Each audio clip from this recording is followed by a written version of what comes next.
देखिए फ्रेंड्स, आज हमने बनाई है व्रत की खस्ता कचौड़ी। कितनी बढ़िया बनी है। देखिए, बिल्कुल जैसे खस्ता कचौड़ी होती है बिल्कुल ऐसे बनी है। तो चलिए देखते हैं हमने इनको कैसे और कौन से आटे से किस तरह से तैयार करा। बनाना शुरू करते हैं व्रत की खस्ता कचौड़ी। हेलो फ्रेंड्स, मैं आपकी होस्ट और दोस्त संगीता। मेरे घर की रसोई में आपका स्वागत है।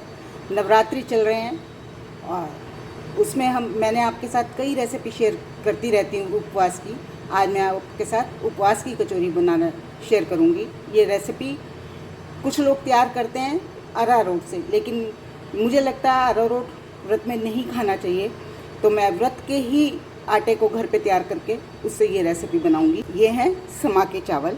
इनको मैंने धोया नहीं, कपड़े से, साफ़ कपड़े से अच्छे से पोंछ लिया। अब हम इनको हल्की आंच पे भूनेंगे। भूनेंगे से मतलब इतना कि इसका मॉइस्चर निकल जाए, सिर्फ इतना। हमें ये नहीं है कि चावलों को बहुत भूनना है, बिल्कुल हल्के से भूनेंगे। ये मेरे 1 कटोरी चावल हैं। आप अपनी ज़रूरत के अनुसार जितने चाहे उतना आटा तैयार कर सकते हैं। ये आटा चावल हम उपवास में सभी लोग खाते हैं। हमारे यहाँ इनको समा के चावल बोलते हैं। आपके यहाँ क्या बोलते हैं आप ये भी शेयर करें मुझसे।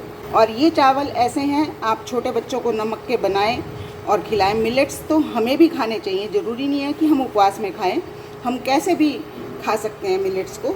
तो हमें भी अपनी डाइट में ज़रूर मिलाना चाहिए मिलेट्स को खाने के लिए। जितना भी हम खाना खाते हैं, चावल, सूजी, मैदा, गेहूं का आटा, वो सब ग्लूटेन वाले होते हैं। और जो ये मिलेट्स होते हैं ये ग्लूटेन फ्री होते हैं, इसीलिए इनकी बाइंडिंग में भी थोड़ा दिक्कत आती है। वेट लॉस में भी बहुत काम आते हैं और हेल्दी भी बहुत है। और सबसे बड़ी बात, आप अपने छोटे बच्चों के लिए हम सोचते हैं क्या बनाएं, क्या खिलाएं। ये देखिए कितने छोटे छोटे से चावल हैं, अच्छे से गल जाते हैं। इनको आप बच्चों को खिलाइए। बहुत छोटे बच्चों को जो नमक के बना के बिल्कुल पतले, थोड़ा सा लिक्विडी बना के या दूध में मिला के आप इनको मीठा भी बना सकते हैं। मैं तो इसकी खीर भी बनाती हूँ व्रत में। ये देखिए हमारे चावल का मॉइस्चर निकल गया। मैंने जैसे आपसे कहा था कि हमें इनको ज़्यादा नहीं भूनना है, बस इतना कि इनका जो नमी होती है इसमें वो निकल जाए। अब मैं इन्हें पलट लूँगी। इसी तरह से मैंने ये 1 कटोरी साबूदाने को कपड़े से अच्छे से पोंछ लिया और इसको भी हम मॉइस्चर निकलने तक भूनेंगे। देखिए हमारे साबूदाने का भी मॉइस्चर निकल गया है। अब मैं इसको सुखा लूँगी। इनको भी ठंडा होने रख देंगे। जब ये ठंडे हो जाएंगे तब हम अपना आटा तैयार करेंगे। इसमें मैं और चीज़ें भी डालूँगी। हम अपनी कचौरी की स्टफिंग तैयार कर लेते हैं। इसके लिए मैंने पैन में डाला घी। और अगर आप ड्राई फ्रूट खाना पसंद करते हैं तो आप इसमें ड्राई फ्रूट पहले घी में ड्राई फ्रूट तल लीजिए। लेकिन मैं रेसिपीज़ बनती रहती हैं तो मैं तल के रख लेती हूँ थोड़े से, तो मैं तो तलूँगी नहीं। अगर आप चाहें तो इसमें काजू, बादाम, किशमिश, ये सब चीज़ें तल सकते हैं। मैं आपको दिखाती हूँ। ये देखिए मेरे ये सब तले हुए हैं। किशमिश भी है, काजू भी हैं, बादाम भी हैं, तो मैं तो यही डालूँगी। आप पहले घी में उन्हें तल लें। और अगर आप जीरा खाते हैं तो जीरा डालिए। हम व्रत में जीरा नहीं खाते, इसलिए मैं नहीं डाल रही हूँ। अब मैं इसमें डालूँगी अदरक और ये हरी मिर्च। हम व्रत में जीरा, सूखा धनिया पाउडर, हम ये मसाले बिल्कुल नहीं खाते हैं, तो इसलिए मैं ये नहीं डालूँगी। इनको हल्का सा सौते करेंगे। जैसा कि हम सभी जानते हैं कि अदरक, हरी मिर्ची को बहुत ज़्यादा नहीं भूनना चाहिए, कड़वा हो जाता है। तो मैंने इतना हल्का सा भून लिया। और इसमें ये है मेरे 4 छोटे वाले आलू उबले हुए। आलू को उबालते हुए ये ध्यान रखें कि ये आलू पनियाले ना हो, पानी भर जाता है जैसे, वैसे ना हो। और आलू को हम बिल्कुल मैश नहीं करेंगे। देखिए इस तरह से मेरे चंकी से आलू हैं, इनको हम भूनते जाएंगे और इस तरह से मैश करते जाएंगे। इस तरह से भुनने से बहुत अच्छी खुशबू आती है। और साथ ही मैं डाल दूँगी ये ड्राई फ्रूट्स। अगर आप इसमें व्रत में हल्दी और मसाले खाते हैं तो आप वो भी डाल सकते हैं, लेकिन मैं केवल इसमें काली मिर्च, हम व्रत में चाट मसाला और मसाले बिल्कुल नहीं खाते हैं, केवल काली मिर्च और सेंधा नमक ये डाल देंगे। और इनको हम इसी तरह से मशी करते रहेंगे और भूनते रहेंगे। ये देखिए हमारी स्टफिंग अच्छे से भुन गई है। अब मैं इसमें खटास के लिए थोड़ा सा अमचूर पाउडर डालूँगी। अमचूर आप नींबू निचोड़ना चाहें निचोड़ सकते हैं, लेकिन उससे थोड़ा सा लिक्विड आ जाएगा। और ये मैंने डाला थोड़ा सा गरम मसाला और इसको अच्छे से मिक्स कर लेंगे। गरम मसाला डालते घर का पिसा होता है, बहुत ही अच्छी खुशबू आती है। मैं सारे मसाले घर में ही पीसती हूँ, तो बहुत अच्छी खुशबू और टेस्ट आता है मसालों का। अगर आपको खट्टा मीठा टेस्ट पसंद है तो आप इसमें थोड़ी सी चीनी डाल सकते हैं, लेकिन मैं चीनी नहीं डालूँगी। इस समय आप इसमें आधा चम्मच चीनी डाल के मिला सकते हैं, लेकिन मैं केवल आपको दिखाने के लिए डाल रही हूँ, बस इतनी सी ही डालूँगी और अच्छे से मिक्स कर देंगे। चीनी डालने से ये होता है, ये खट्टा मीठा दोनों को बैलेंस कर देती है। और क्योंकि हम व्रत की कचौरी बना रहे हैं, इसमें मसाले ज़्यादा होते नहीं है, तो हमें अब टेस्ट को भी बढ़ाने के लिए कुछ ना कुछ तो चाहिए ना, इसलिए। और लास्ट में हरा धनिया, अगर आप कड़ी पत्ता खाते हैं तो थोड़ा सा छोंक में ही डाल लीजिए, बस हरे धनिये की डंडी ना हो। देखिए जैसे मैंने काटा था उसमें ये एक डंडी रह गई थी, क्योंकि कचौड़ी फटने का डर रहता है, इसलिए। वैसे तो मैं अक्सर हरा धनिया काटती हूँ तो उसकी डंडियाँ जो कच्ची होती हैं उनको निकालती नहीं हूँ, सब्जी में ही डाल देती हूँ। पत्तों से ज़्यादा डंडी में खुशबू होती है। अब हमारी स्टफिंग तैयार है, इसको भी ठंडा होने रख देते हैं और अपना आटा देखते हैं आगे हम उसको कैसे तैयार करेंगे। देखिए हमारा साबूदाना और जो चावल हमने भुने थे वो भी ठंडे हो गए हैं। अब हम इनको पीस लेंगे मिक्सी के जग में डाल के। आप ये दोनों चीज़ों को मिला के पीस के रख लें तो आप व्रत की बहुत सी चीज़ें बना सकते हैं इसमें। इससे आप व्रत के डोसे बना सकते हैं, ढोकला बना सकते हैं, चीले बना सकते हैं, कचौड़ी बना सकते हैं, बहुत सी चीज़ें बनाते हैं। लोग अरारोट इस्तेमाल करते हैं, लेकिन मुझे नहीं लगता कि अरारोट खाना चाहिए, तो इसलिए मैं ये आपको आटा बना के दिखा रही हूँ। इस तरह आप आटा बनाइए और उससे अपनी कचौड़ियों को तैयार कीजिए। तो चलिए मैंने पीस लेती हूँ। ये मैंने पीस लिया। ये बिल्कुल बारीक नहीं होता है, हल्का सा इसमें दाना रहता ही है। देखिए चलिए अब हम इसी तरह से चावल को पीस लेंगे। मैंने और बारीक करने की कोशिश करी, ये ऐसे हो गया। ये देखिए अब बहुत बारीक हो गया, लेकिन इसमें ऐसे दाना है जैसे सूजी में होता है, इतना दाना इसमें अब भी है। इसे मैं एक बॉल में निकाल लेती हूँ और इसी तरह से हम चावल को पीस लेंगे। ये भी मैंने एक ही कटोरी लिए और भून लिए, इनका मॉइस्चर निकाल लिया। अब इन्हें मैं पीस लेती हूँ। ये देखिए ये मैंने चावल को पीस लिया। अब मैं इन दोनों को मिला के अच्छे से पीस लूँगी। वैसे तो हम इनको ऐसे भी मिक्स कर सकते हैं, लेकिन मिक्सी में चलाने से होगा क्या, दोनों एक जैसे मिल जाएंगे। और मैं इससे ऐसा मैं अक्सर बना के रख लेती हूँ और उपवास में दही बड़े बनाती हूँ, डोसा बनाती हूँ, चीले बनाती हूँ और तो पकोड़े बनाती हूँ, उसमें भी मैं इसको इस्तेमाल करती हूँ। तो चलिए मैं इसे मिला के पीस लेती हूँ, फिर आपको दिखाती हूँ। देखिए ये कितने अच्छे से मिक्स हो गया। अब आप देखिए बारीक भी बहुत हो गया और मिक्स भी अच्छे से हो गया। अब मैं इसको बॉल में पलट लूँगी। हमारा कचौड़ी के लिए आटा तैयार है, लेकिन मैं इसमें सारा इसी से नहीं मलूँगी, मैं इस आटे में और भी आटे मिलाऊंगी व्रत वाले। ये मैंने सारा आटा इसमें से निकाल लिया। अब मैं आपको अंदाज़ा बताती हूँ कि मैं कैसे बनाऊंगी। मैंने ये सर्विस स्पून लिया, इससे मैं ये 1.5 चम्मच ये चावल और साबूदाने का आटा जो हमने बनाया वो लिया। 1 चम्मच लिया मैंने कूटू का आटा, जो हम व्रत में अक्सर पराठे बना के खाते हैं, और 1 चम्मच ही मैं लूँगी ये सिंघाड़ी का आटा। ये भी व्रत में खाया जाता है, सिंघाड़े जो हमारे वाले सिंघाड़े खाते हैं, ये उसी का आटा है। और इनको हम अच्छे से मिक्स कर लेंगे और इसमें डालेंगे टेस्ट के अकॉर्डिंग नमक, हल्का सा नमक, क्योंकि हमने फिलिंग बनाई है उसमें भी नमक डाला है, तो इसलिए मैं नमक ज़्यादा नहीं डालूँगी। और थोड़ा सा मोइन, मैं घी का डालूँगी, आप चाहें तो तेल का भी डाल सकते हैं, लेकिन व्रत में मैं ज़्यादातर घी का ही इस्तेमाल करती हूँ। अब इन सब चीज़ों को मैं अच्छे से मिला लूँगी और आटा बनाएंगे। ये देखिए ये मैंने अच्छे से मिला लिया। पानी हमें एक साथ नहीं डालना है, थोड़ा थोड़ा करके पानी डालेंगे। और ना हमें पतला और ना ही बहुत टाइट डो बनाना है, हमें नॉर्मल डो बनाना है, बिल्कुल जैसा कि हम कचौड़ियों के लिए आटा मलते ही हैं ना, जैसे हम रोटी के लिए बनाते हैं, बस उससे हल्का सा सॉफ्ट होता है, ऐसा ही आटा हमें बनाना है। हमारा डो लग के तैयार है, अच्छे से दब रहा है। इसका मतलब मैंने टाइट आटा नहीं बनाया, नॉर्मल आटा बनाया है। अब इसे हम ढककर 10 मिनट के लिए रेस्ट पे रख देते हैं, उसके बाद मिलते हैं। देखिए अपना आटा चेक कर लेते हैं। ये देखिए हमारा आटा तैयार है।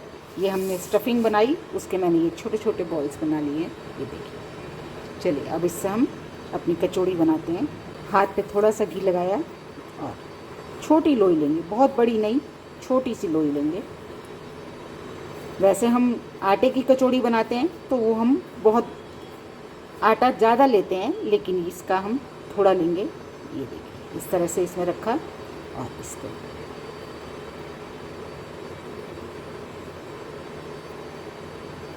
और ऐसे पैक कर देंगे। हमारी कचौड़ी की लोई बन के तैयार है। और इसे हमें बेलना नहीं है, बस हाथ से हल्का सा दबाएंगे, ऐसे तल लेंगे। वैसे आपने ज़्यादातर देखा होगा आलू मैश करके उसमें कॉर्न स्टार्च या अरारोट मिलाते हैं और फिर उसके अंदर ड्राई फ्रूट्स की स्टफिंग भरते हैं, लेकिन ये मैंने अपनी तरह से बनाई है। अब इनको हम हल्का सा ही हाथ से प्रेस करेंगे और तलेंगे। ये देखिए, मैं आपको एक और बना के दिखाती हूँ। देखिए, आटा मैंने कोई ज़्यादा नहीं लिया, इसमें लोई रखेंगे स्टफिंग की और इसी तरह से मैं सारी बना लेती हूँ, फिर मैं आपको तल के दिखाती हूँ। इस समय चाहे आप इस तरह से लोई बना के रख लीजिए और फिर एक साथ दबाते जाइए और तलें। मैं सारी बना लेती हूँ, फिर आपको देखिए इस तरह से मैंने ये सारी लोई तैयार कर ली है और अब हम इनको तलेंगे। और मैं इसी स्टफिंग से, ये जो स्टफिंग थी हमने कचौड़ी के लिए बनाई, मैं आपको आलू बोंडा भी बना के दिखाती हूँ। और जो आटा हमने तैयार करा उसी आटे से बनाएंगे हम। बस मेरे को ज़्यादा की ज़रूरत नहीं होती, इसलिए मैं थोड़े ही बनाती हूँ। कचौड़ी मेरी ज़्यादा बन गई है तो आलू बोंडा मैंने कम बनाए हैं। चलिए इनको अब इसके लिए हम आटा तैयार कर लेते हैं, घोल, जिसमें हम अपने आलू बोंडे डाल के तलेंगे। देखिए, यही आटा पीसा था ना हमने साबूदाने और चावल का। और आप चाहें तो इसकी जगह कूटू का आटा या सिंघाड़ी का आटा वो भी ले सकते हैं। इसमें डालूंगी थोड़ी सी तीखापन देने के लिए काली मिर्च और थोड़ा सा सेंधा नमक। क्योंकि मुझे केवल 4 बड़े बनाने हैं तो मैं उसी हिसाब से ले रही हूँ, आप अपने हिसाब से लीजिए। इतना अंदाज़ा तो हमें हो ही जाता है। हम बेसन के पकोड़े बनाते हैं, ये हम बस व्रत के पकोड़े बना रहे हैं। इसे मैंने थोड़ा सा भी लिक्विड ही रखा है, क्योंकि ये चावल और साबूदाना है, दोनों ही चीज़ पानी पीती हैं, पानी को सोखती हैं, इसलिए ये देखिए अभी तो मैंने घोला भी नहीं पूरी तरह से, ये देखिए। और दूसरी साइड मैंने घी गर्म होना रख दिया है। हम अपनी कचौड़ी बनाएंगे, इसको हम रेस्ट पे रख देते हैं, इतने फूलता है, हम अपनी कचौड़ी बनाते हैं। देखिए हमारा घी गर्म हो गया, मैं इस चेक कर लेते हैं। बस हमें इतना ही। कचौड़ी आपको याद होगा हम गेहूं के आटे की, मैदे की कचौड़ी बनाते हैं तो बहुत तेज़ तेल में नहीं डालते हैं, फिर वो मोटी होने की वजह से फूल नहीं पाती। ये देखिए ये हमारी कचौड़ी है, इसको मैं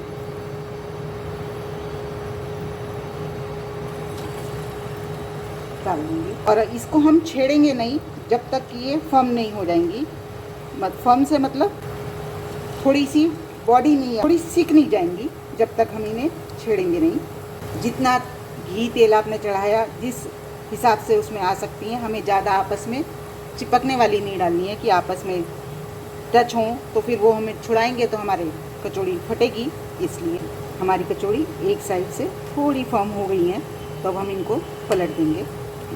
इनको हम बिल्कुल हल्के आंच पे सेकेंगे, जिससे कि ये अंदर तक सिकें और करारी बने। आप चाहें तो इन्हें हाथ से दबा के और पतला भी कर सकते हैं, लेकिन आपने देखा होगा हम कचौड़ी खाते हैं, बनाते हैं तो ज़्यादा हम उन्हें पतला नहीं करते, इसी तरह से तलते हैं।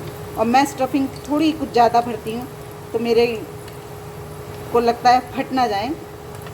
वैसे फटेंगी नहीं, अब की दफ़ा मैं आपको पतली डाल के दिखाऊंगी और मैं आपको ये भी दिखाऊंगी कि हमारी कचौड़ी कितनी क्रिस्पी बनी है। इतने हमारी कचौड़ी बन रही है। मेरी आपसे रिक्वेस्ट है कि अगर आप मेरे चैनल पे नए हैं तो प्लीज़ मेरे चैनल को लाइक करें, सब्सक्राइब करें और शेयर भी ज़रूर करें। और कमेंट्स में मुझे बताएं कि आप इस तरह से बनाते हैं कचौड़ी व्रत की, या आप वही बनाते हैं आलू में अरारोट मिला के और उसमें स्टफिंग भर के खाली ड्राई फ्रूट्स की। मेरे को मीठा ज़्यादा पसंद नहीं है कचौड़ी वचौड़ी में, और अरारोट मुझे लगता है व्रत में नहीं खाना चाहिए, ये भी एक बड़ा कारण है इस तरह से कचौड़ी बनाने का। कितनी बढ़िया से हमारी कचौड़ियाँ सीख रही हैं और मैं आपको निकाल के भी दिखाती हूँ कितनी क्रिस्पी बनी है। ये आप आवाज़ से सुनेंगे, देखिए कितनी क्रिस्पी है, देखिए कितनी बढ़िया एकदम से गोल्डन ब्राउन हो गई है हमारी कचौड़ी, खाने के लिए तैयार है। कितनी बढ़िया हमारी कचौड़ी सीख रही है। अब इसमें एक और आ जाएगी, देखिए ये भी मैंने पतली कर दी है और इसको भी मैं डाल देती हूँ। ये तो आपके सामने मैंने कितनी पूरी पतली डाली थी और ये कैसे फूल गई।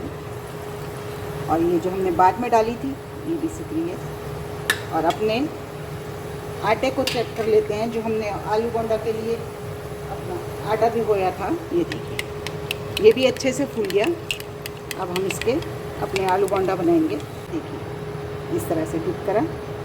इसमें जो हमने चावल और साबूदाना डाला है वो दानेदार है, तो फूल के देखिए कैसे आएगा, मैं आपको दिखाती हूँ। ये बिल्कुल हल्के छोटे छोटे दाने बन के आएंगे साबूदाने के। ये देखिए, ये साबूदाना जो हमने पीसा था वो भी फूल रहा है। चलिए अब मैं आपको अपनी कचौरियों को सर्व करके दिखाती हूँ।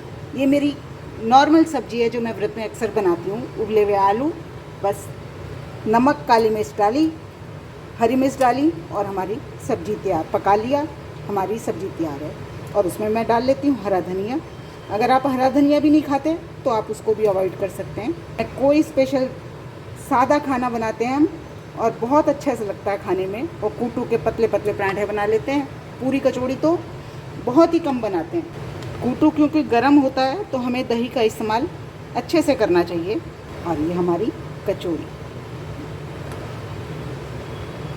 कितनी बढ़िया बनी है, हमारी कचौड़ी, खस्ता कचौड़ी। कोई कह सकता है ये हमने साबूदाने से बनाई है।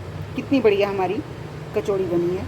और ये अदरक और हरी चटनी, जो भी आप खाना चाहें साथ में। अदरक का सेवन वैसे तो 12 मास ही करना चाहिए, लेकिन सर्दियों में अदरक का सेवन ज़रूर करना चाहिए। अदरक से हमारा खाना पचता है और सर्दी खांसी से भी बचाता है अदरक हमें।